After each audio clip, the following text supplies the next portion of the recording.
Right, we're being told that the Rajya Sabha has reconvened and BJP's Mukhtar Abbas Naqvi is addressing the House. Let's cross live. चाहे माफी तो BJP को मारनी चाहिए, देश को किस कगार पे धकेल दिया, इसके लिए तो बीजेपी को माफी मांगनी चाहिए। बीजेपी की सरकार को हिंदुस्तान के 125 करोड़ जनता से माफी मांगनी चाहिए। What is happening today?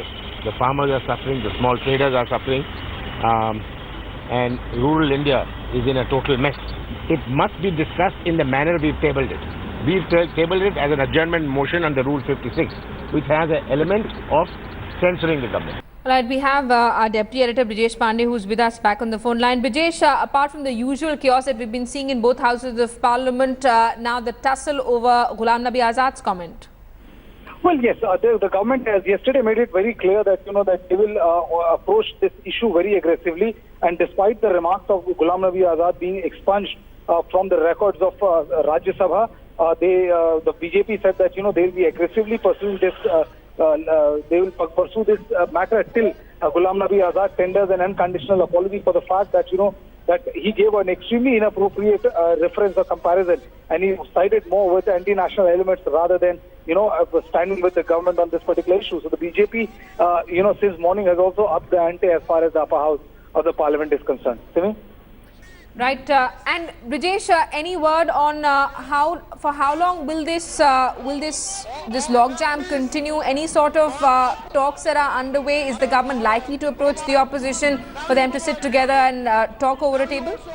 Well, the government has been very clear. The government has made it very clear since the start of the session that that they are ready to listen to opposition members on any issue. They are willing to debate any issue which the opposition feels appropriate.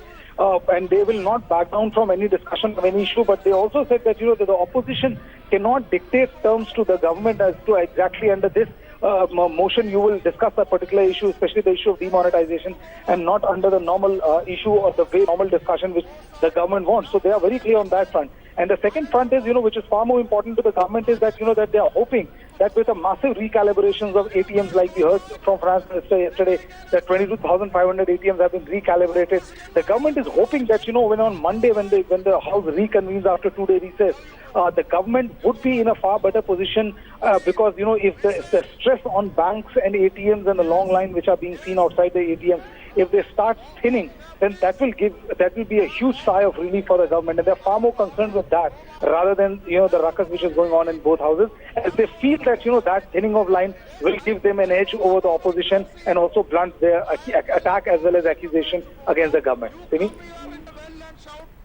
All right, and Brijesh, we've been seeing protests not just inside Parliament but outside as well. As you mentioned, there have been rallies that have been organized by the Congress, by the TMC, the Aam Aadmi Party coming together. We're seeing a protest rally in Kerala as well. No letting up in the opposition's attack, even though some political parties maintain their differences and are refusing to come together on a common shared platform.